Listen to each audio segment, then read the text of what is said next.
Dear students, आशा करते हैं आप लोग अच्छे होंगे, पढ़ाई को बढ़िया से एंजॉय कर रहे होंगे, वीडियो भी अच्छे से समझ में आ रहा होगा। अभी तक हम लोगों ने जो है बहुत सारी बातें की। पिछले वीडियो में हम लोग ट्रांसलेशन की मशीनरी यानी ट्रांसलेशन के समय यानी जो mRNA की कोडिंग के हिसाब से प्रोटीन का निर्माण होता है, उसमें किस किस चीज़ों की आवश्यकता होती है, उसके लिए क्या सेटअप होता है, ठीक है, किसका क्या रोल होता है, इस चीज को हम लोग पिछले वीडियो में डिस्कस किए थे। अब इस वीडियो में हम लोग जो है यह जानेंगे कि यह ट्रांसलेशन जो है इसकी प्रक्रिया पूरी कैसे होती है, ट्रांसलेशन होता कैसे है। तो इसको हम लोग जो है मैकेनिज्म ऑफ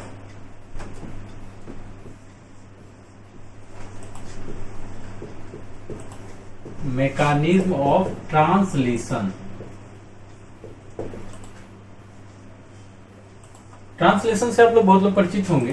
ट्रांसलेशन जहां आता है इसका मतलब क्या, एक भाषा से दूसरी भाषा में उसका कन्वर्जन, अनुवाद, शुद्ध हिंदी देखें तो अनुवाद।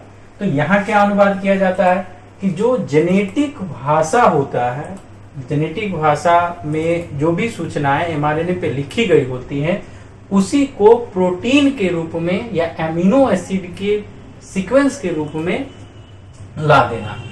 ठीक है, तो मैकेनिज्म में हम देखेंगे, हमने जो है पीछे चर्चा भी किया था कि इसमें चाहिए क्या, तो राइबोसोम चाहिए, mRNA चाहिए, tRNA चाहिए, इसके अलावा जो है कुछ एंजाइम्स भी चाहिए जिसमें amino acid tRNA synthetase enzyme जो है वो काफी महत्वपूर्ण है। तो ये सारी चीजें चाहिए। अब ये सारी चीजें मिलकर के ट्रांसलेशन को कैसे जो है परफॉर्म करती है, कैसे इसका जो है प्रक्रिया संपन्न होती है जिससे कि प्रोटीन का निर्माण होता है। तो इसमें सबसे पहला काम क्या होगा, चूंकि हमें जो पॉलीपेप्टाइड चेन बनाने हैं वो एमिनो एसिड से बनाने हैं, और इसलिए सबसे पहला काम होता है एक्टिवेशन ऑफ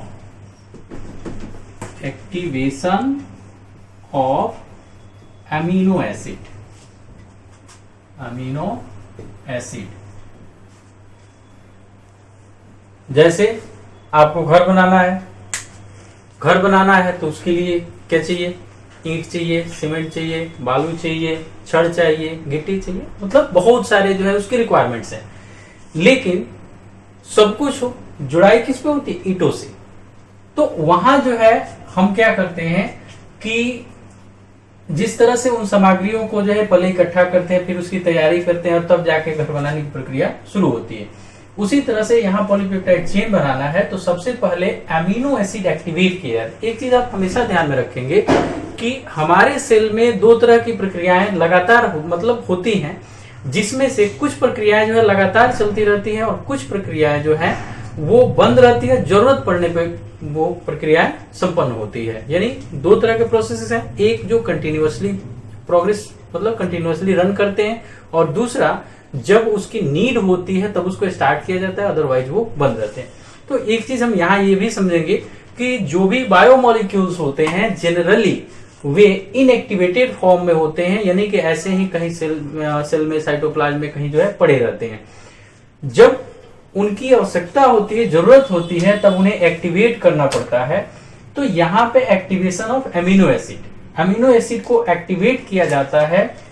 यहां पर एमिनो एसिड एक एंजाइम से एक प्रक्रिया, एक जो है रिएक्शन के थ्रू, प्रोसेस के थ्रू आपको समझा देता हूं कि ये एमिनो एसिड, ये मतलब एमिनो एसिड प्लस अब जो है एक्टिवेट करना है।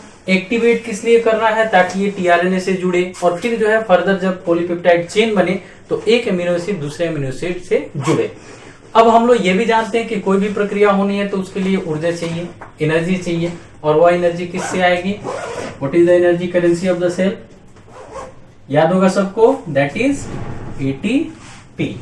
यानी वह जो डीएक्टिवेटेड एमिनो एसिड है एटीपी से रिएक्ट करता है या उससे सहयोग लेकर के प्लस एंजाइम। कभी कभी जो है एंजाइम यहां भी लिख सकते हैं, इधर भी लिख सकते हैं या ऐसे भी लिख सकते हैं। ये एंजाइम चूंकि काफी महत्वपूर्ण होता है, ये होता है आपको amino acyl tRNA synthetase, tRNA synthetase, इसको जो है अमीनो एसाइल सिंथेटेज भी कहते हैं। ये सारी प्रक्रियाएं तब संपन्न होगी जब हमारे साइटोप्लाज्म में मैग्नीशियम आयन उपस्थित हो। ये चीज एंजाइम का नाम और मैग्नीशियम आयन की जरूरत, ये जो है आपको नीट की दृष्टि से भी ध्यान में रखने हैं। बार बार पूछता है।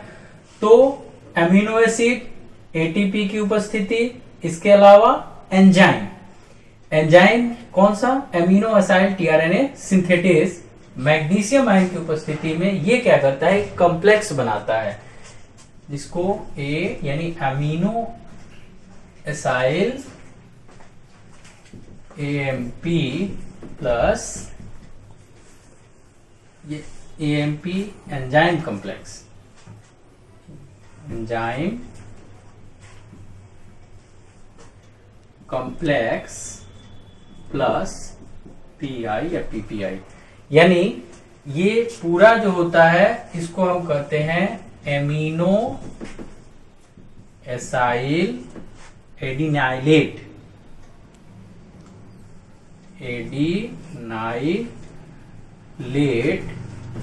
एंजाइम कॉम्प्लेक्स, एंजाइम कॉम्प्लेक्स, ठीक है।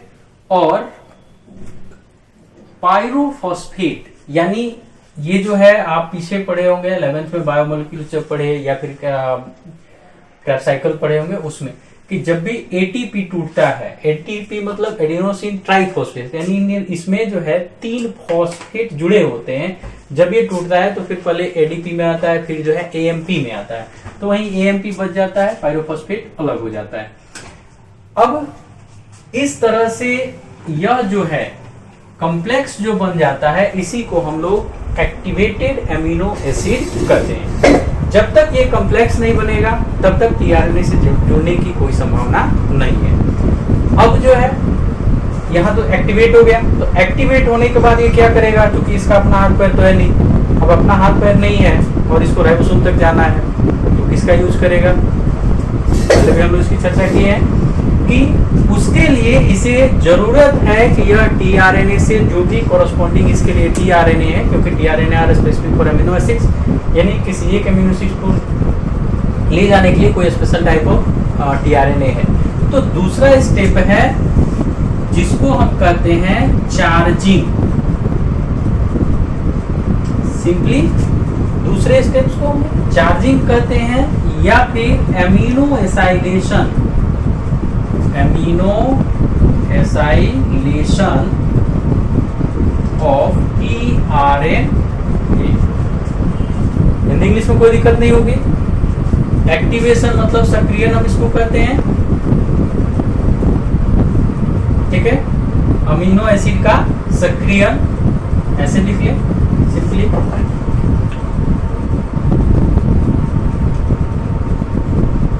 अमीनो एसिड का सक्रियण, ठीक है। और दूसरा जो है चार्जिंग या एमिनो एसाइलेशन, चार्जिंग को चार्जिंग ही हम लोग कहते हैं। एमिनो एसाइलेशन एक टर्म है टीआरएनए। इसको सीधा हम समझें तो इसका मतलब होता है कि टीआरएनए से एमिनो एसिड, जो चार्ज एमिनो एसिड है, एक्टिवेटेड एमिनो एसिड है, उसका टीआरएनए से जुड़ना, यानी टीआरएनए पे एमिनो एसिड का आना। अब क्या होता है कि यहाँ पर क्या होता है कि जो चार्ज एमिनो एसिड, यहाँ एक चीज और समझ लीजिए कि जैसे होता क्या है कि ये जो है एमिनो एसिड का मॉलिक्यूल है, ठीक है, और एंजाइम क्या होता है? एक सबस्ट्रेट के रूप में काम करता है, यानी वह जो है एंजाइम में आकर के अटैच हो गया। अटैच जब हो गया तो इस स्ट्रक्चर को हम लोग जो है यही amino acyl adenylate enzyme complex कर देंगे। अब इसी एंजाइम की सहायता से जो है टीआरएनए से जुड़ पाता है। टीआरएनए जिसका स्ट्रक्चर जो हम लोग पीछे पढ़े भी थे,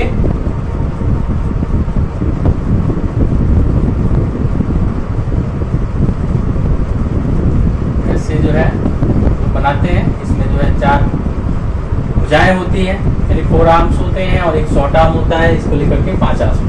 तो जब ये कम्प्लेक्स होता है तो वहां पे टीआरएनए, जो भी स्पेसिफिक टीआरएनए होगा वो इससे जुड़ेगा, और जुड़ने के साथ ही क्या होगा कि जो एएमपी यहाँ है और पायरोफॉस्फेट जो इस पूरे कॉम्प्लेक्स में है, ये दोनों क्या हो जाएंगे, एएमपी एंड पायरोफॉस्फेट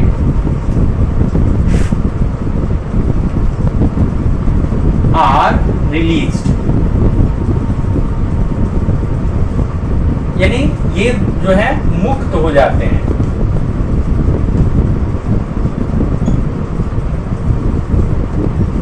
एएमपी हट गया और पायरोफॉस्फेट हट गया।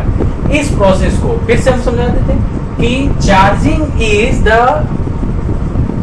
Adding of amino acid to the corresponding tRNA, यानी जो स्पेसिफिक या विशिष्ट टीआरएनए है उससे एक्टिवेटेड एमिनो एसिड के जुड़ने की प्रक्रिया को हम लोग चार्जिंग कहते हैं। अब 2 चीजें हो गई, एमिनो एसिड एक्टिवेट हो गया, फिर जो है टीआरएनए चार्ज हो गया, यानी टीआरएनए जो है अपना एमिनो एसिड को लेकर के और रेडी है, भाई बोलो कहाँ डालना है, कहाँ रखना है। तो अब तीसरा जो स्टेप आता है वो क्या है कि इसी क्रम में अब वो डायरेक्शन कौन बताएगा कि किस एमिनो एसिड को कहाँ रखना है, एमआरएनए बताएगा। तब तक क्या होता है कि इस प्रोसेस को अब हम कहते हैं इनिशिएशन, यानी प्रारंभन।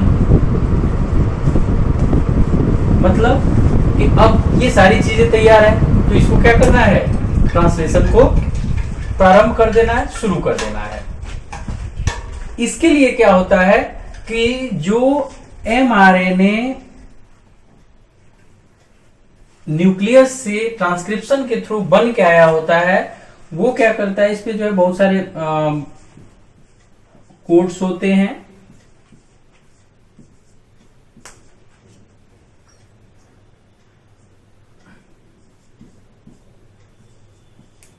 ठीक है, मैंने इस पे कुछ कोड्स लिख दिए। तो यह एमआरएनए क्या होता है कि सबसे पहले स्मॉलर सब यूनिट ऑफ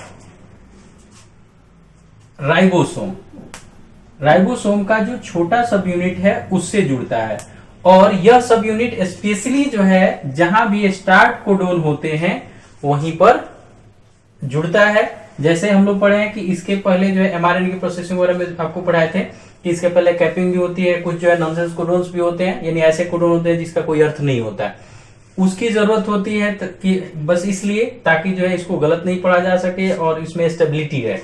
तो उससे इसको मतलब नहीं है। एमआरएनए क्या करता है, स्मॉल सब यूनिट ऑफ राइबोसोम क्या करता है कि जहां पे इनिशिएशन कोडोन होता है उसी इनिशिएशन कोडोन के पास जो है उस एमआरएनए को बाइंड करता है।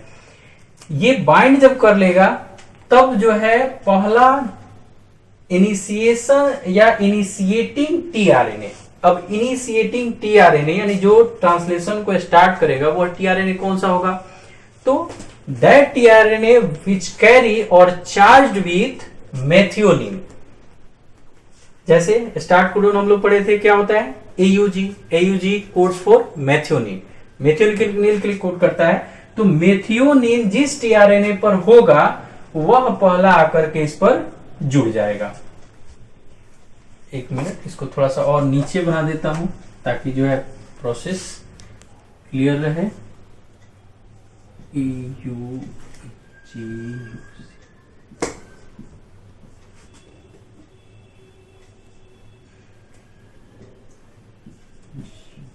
ठीक है, ये कोड बना दी। तो यहां पर हमारा स्टार्ट कोडोन है, तो हमारा जो स्मॉल सब यूनिट ऑफ राइबोसोम जो होगा वो आकर के यहां जुड़ जाएगा। जब ये जुड़ेगा तो टीआरएनए जो मेथियोनिन के लिए, हालांकि इनिशिएशन कोडोन्स जो हैं ये प्रोकैरियोट यूकैरियोट में अलग होता है। प्रोकैरियोट में होगा तो फॉर्मुलेटेड मेथियोनिन होगा और यूकैरियोट में होगा तो केवल मेथियोनिन होगा। तो यहां पर अब वो एंटी कोडोन वाला टीआरएनए जो क्या किया है, कि अपने साथ किसको लिया है, मेथियोनिन को। यहां हम लोग मेट लिख दिए सिंपली। ये टीआरएनए आकर के यहां पर जुड़ जाएगा, ठीक है। अब ये एक जो है इनिशिएशन कॉम्प्लेक्स बन गया। इनिशिएशन कॉम्प्लेक्स में क्या क्या आया, तो स्मॉल सब यूनिट ऑफ आरएनए, स्मॉल सब यूनिट ऑफ आरएनए, राइबोसोम। दूसरा इनिशिएशन कोडोन, और तीसरा जो है टीआरएनए विथ मेथियोनिन। जब इतना कॉम्प्लेक्स बन जाता है तब यहां जो लार्जर सब यूनिट ऑफ राइबोसोम,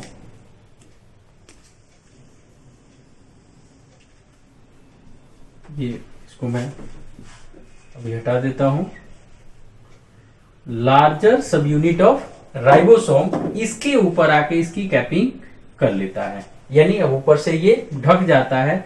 एक चीज ध्यान में रखेंगे, ऐसा नहीं कि ये पूरी तरह से कॉम्पैक्ट हो जाता है, कॉम्पैक्ट नहीं होता है, यहां एक टनल जैसा रहता है, मतलब कि एक सुरंग जैसा, जिससे कि एमआरएनए आसानी से जो है वो उधर बढ़ सके, या जो है उसी के थ्रू एमआरएनए बीच में रहे और राइबोसोम कॉम्प्लेक्स जो है ये इधर सरकते हुए आ जाए।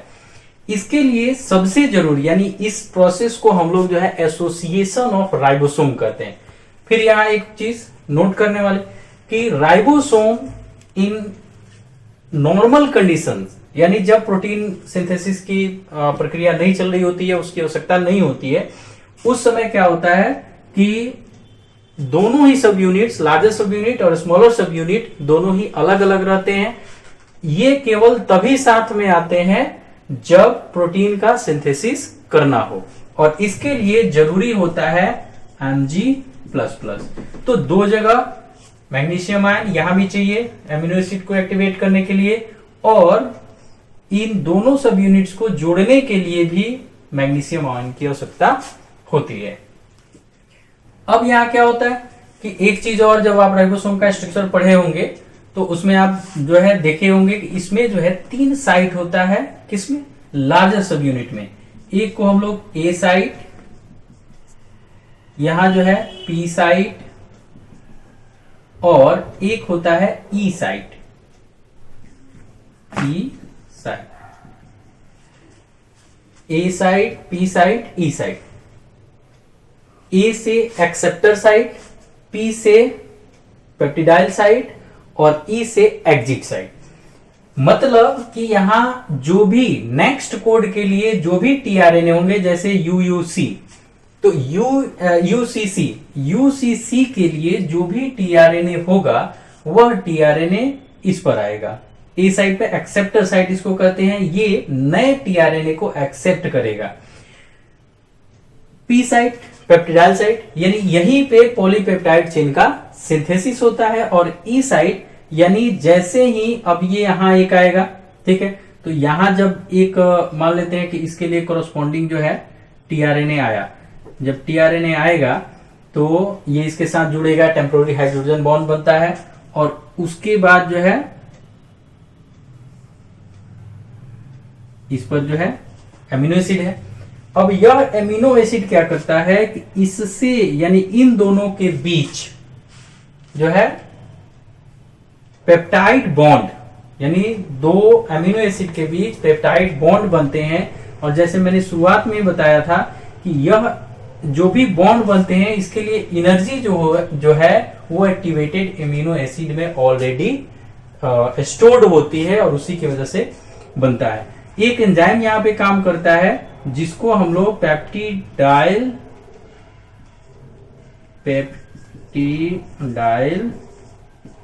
ट्रांसफेरेज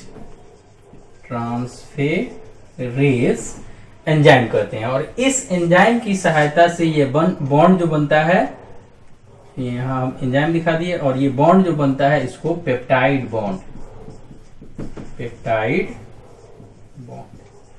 कहते हैं। ये जुड़ते कैसे हैं, तो बायोमोलिक्यूल्स की जब बात करते हैं तो वहां पर इसका जो है हाइड्रोक्सिल समूह इसके जो है एमाइन समूह से यानी किसी भी अमीनो एसिड में दोनों छोरों पर एक तरफ जो है उसका हाइड्रोक्सिलिक समूह होता है, कार्बोक्सिलिक समूह होता है और दूसरी तरफ एमाइन समूह होता है। तो इसका कार्बोक्सिलिक समूह यानी कार्बोक्सिलिक ग्रुप, इसके एमिनो ग्रुप NH2 जिसको हम कहते हैं, और यहाँ कार्बोक्सिलिक में COH लिखते हैं। तो इसका कार्बोक्सिलिक ग्रुप इसके एमिनो ग्रुप से जुड़ेगा और जुड़ने के बाद यह जो है पेप्टाइड बॉन्ड फॉर्मेशन होगा। इसमें मुख्य रोल जो निभाता है वो पेप्टिडाइल ट्रांसफेरेज एंजाइम निभाता है। अब इसी तरह से जब ये बॉन्ड बन जाएगा तब जो है ये डिस्चार्ज हो जाएगा, यानी कि इस पर से एमिनो एसिड हट जाएगा। ठीक है, एमिनो एसिड हट गया और तब ये पूरा कॉम्प्लेक्स जो है, यानी ये पूरा स्ट्रक्चर जो है, स्मॉल सब यूनिट, लार्जर सब यूनिट, ये पूरा का पूरा जो है एक स्टेप खिसक जाएगा। यानी अब इसकी जरूरत नहीं है, तो एक स्टेप खिसक जाएगा, मतलब ये अब जो है एज्यूम करेंगे कि यहां आ जाएगा ऐसे। तो ये ऑटोमेटिकली कहां पहुंच जाएगा? ई साइड पे, और E side is the exit site. Exit site यानी जैसे ही यह पहला जो tRNA है जिसने अपना एमिनो एसिड जो है रिलीज कर दिया है, वह जब ई साइड पे जाएगा तो यहां से ये बाहर निकल जाएगा। अब फिर इस कॉम्प्लेक्स के बीच क्या आ जाएंगे? दो जो है कोडोन्स आ जाएंगे। तो एक पे तो ऑलरेडी पहले से वो फॉर्म हो गया, अब फिर ए साइड पहुंच करके कहा जाएगा? तीसरे कोडोन पे। अब ए साइट यहां जब आ जाएगा तो फिर इसके लिए जो भी निर्दिष्ट, यानी जो भी जो है इसके लिए स्पेशल tRNA है, वो अपना एमिनो एसिड लेकर के और यहां पहुंचेगा इस पर। तो ए साइट यहां आ गया क्योंकि एक स्टेप खिसका, तो ए यहां आ जाएगा, पी यहां आ जाएगा और फिर ई यहां आ जाएगा। ठीक है, इस प्रोसेस को, यानी जो खिसक रहा है स्टेप बाय स्टेप, इस प्रोसेस को हम लोग जो है ट्रांसलोकेशन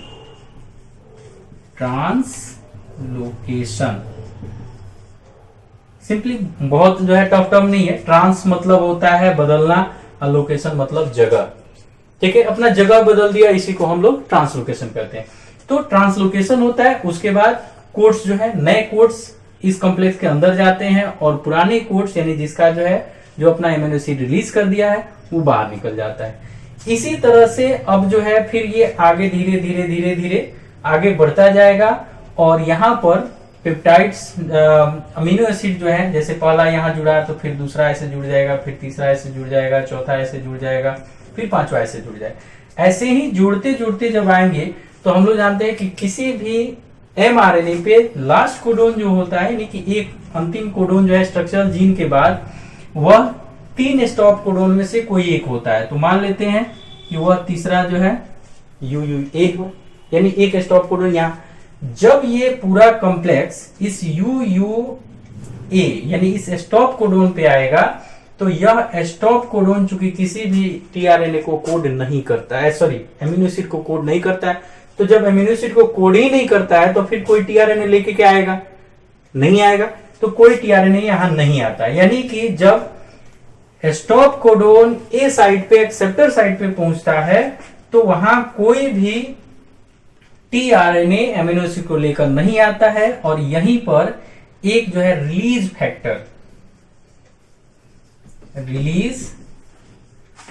फैक्टर इस स्टॉप कोडोन के साथ जुड़ जाता है।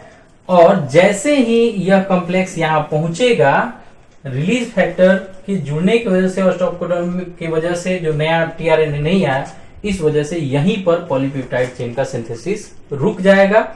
और रुकने के बाद एक और फैक्टर आता है डिसोसिएशन फैक्टर। जैसे एसोसिएशन फैक्टर तो Mg++ है, दूसरा जो है डिसोसिएशन फैक्टर हम लोग कहते हैं। जैसे ये रुकेगा, ये दोनों ही सब यूनिट्स अलग अलग हो जाएंगे और पेप्टाइड पॉलीपेप्टाइड चेन का जो सिंथेसिस हुआ है ये भी रिलीज हो जाएगा, यानी कॉम्प्लेक्स से बाहर आ जाएगा, बाहर निकल जाएगा। और इस तरह से ट्रांसलेशन की प्रक्रिया जो है वो टर्मिनेट हो जाएगी। टर्मिनेट या टर्मिनेशन, इस प्रोसेस को हम लोग कहते हैं टर्मिनेशन। कब? When the ribosome complex, the ribosome tRNA complex ऐसे कहें, ribosome mRNA complex, mRNA complex reached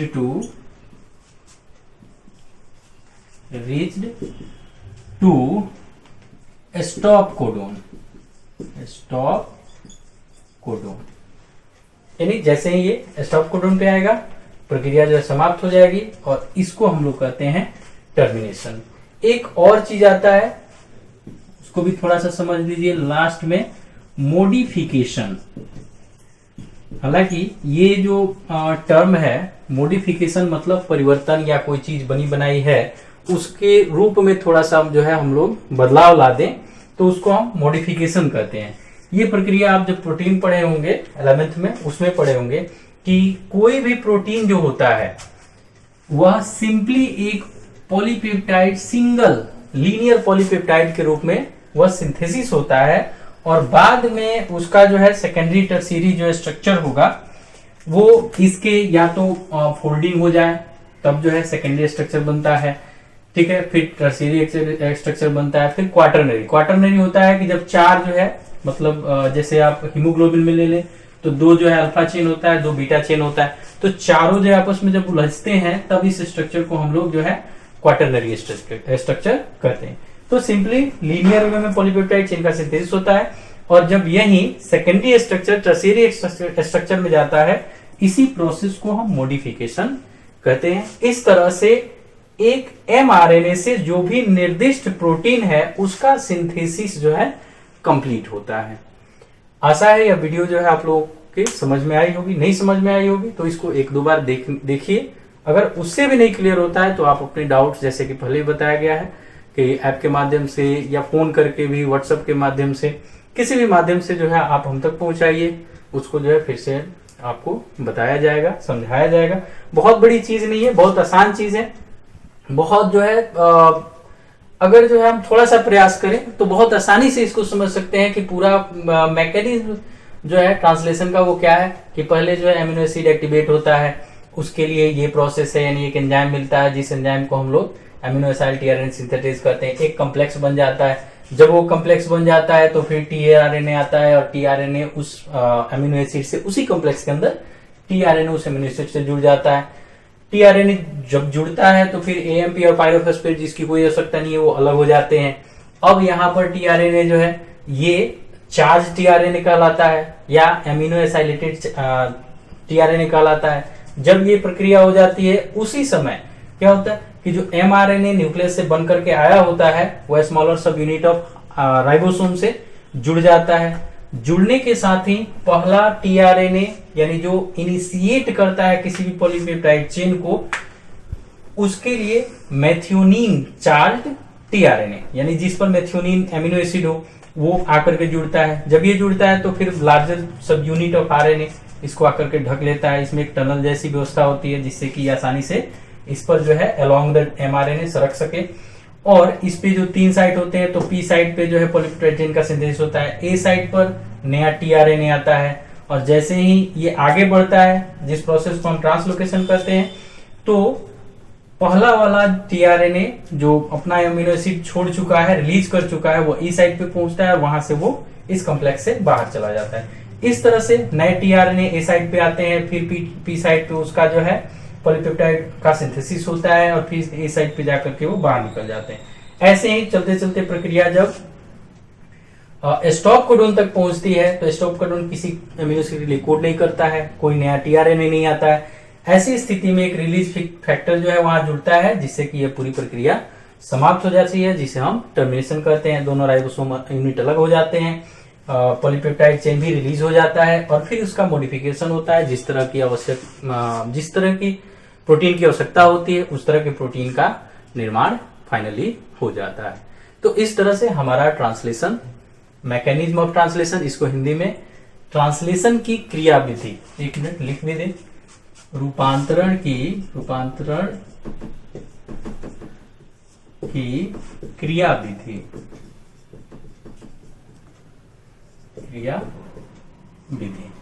ठीक है, हिंदी में इसको कहते हैं। तो इस तरह से यह प्रक्रिया समाप्त होती है। उम्मीद है अच्छे से समझ में आया होगा।